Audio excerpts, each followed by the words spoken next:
We're here today in Ann and Ken's kitchen and we're gonna make twisted bacon. So this is something that's super simple to make, but boy, have we had fun eating it. So first thing we're gonna do is turn our oven to 425. I have a gas stove, which I don't know if that makes any difference. It's the first time in my life I've had one, but set it to 425. Now, the next thing you're going to want to do is set up your pan. You're going to be baking this for about an hour, and I put parchment paper on my cookie sheet first because I find it makes the cleanup a little easier. It's not required, but again, it's just about making the cleanup a little easier. The next thing you do is put tin foil on it, and be sure that the sides are fully covered. So don't know what kind of tin foil you have, but for me, that takes 2 sheets. They overlap in the center. Again, this is mostly about cleanup. So now, that's literally all the prep work there is until we start rolling the bacon. So I've got here Oscar Mayer bacon.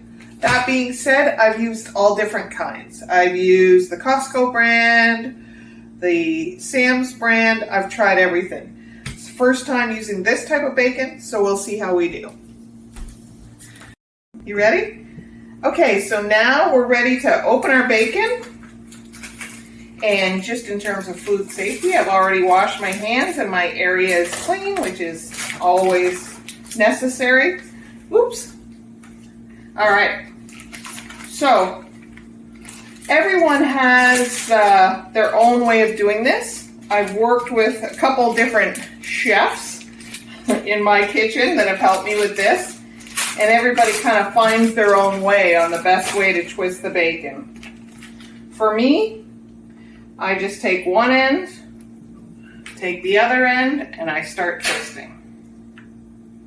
And you twist it as tight as you possibly can. I have found that you want like a medium thickness. You don't want super thick bacon, and you certainly don't want super thin.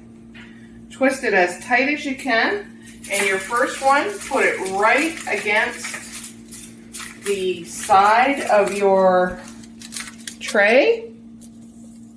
And then what you're going to want to do, it's going to want to unwind on you a little. Just keep it as tight as you can. And then you're going to go to the next one. Same thing again. Twist.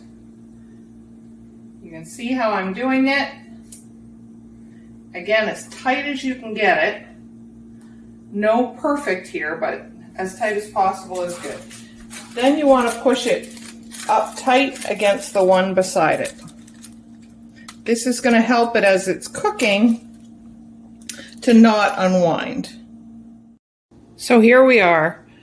We filled our tray the best we can. We've used a 22-ounce package of Oscar Mayer bacon.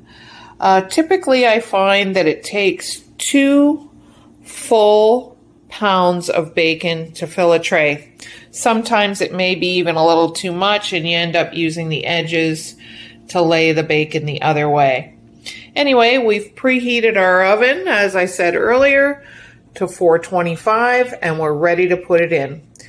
I'll give you an update at about a half an hour in, and then when we're finished. Okay, guys, I know, bacon looks good. Okay, so here we are, about 40 minutes into cooking our bacon. I wanted to show you that in this case, they all appear to be laying flat. Sometimes what you'll see happen is about halfway they'll start to twist so much that they will creep over onto the other pieces.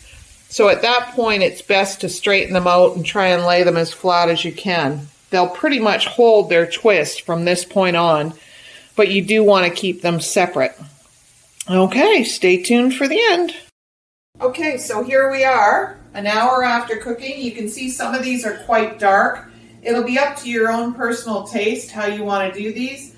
I like them really crispy, so I let it go a little bit longer. So once they're done, what you want to do is get them out of their own grease. What I do is I've got a wire rack with a paper towel underneath.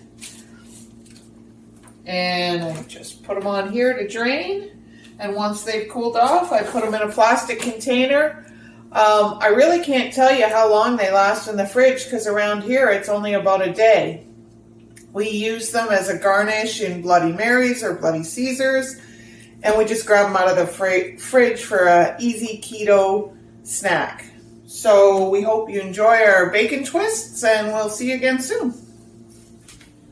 It's gonna be hot. You can add flavors about halfway through if you like. If you wanted to put brown sugar or chili powder or just about anything. About half an hour in, sprinkle it on, put it back in the oven, let it finish, and boom, now you have flavored twist. Thanks, guys.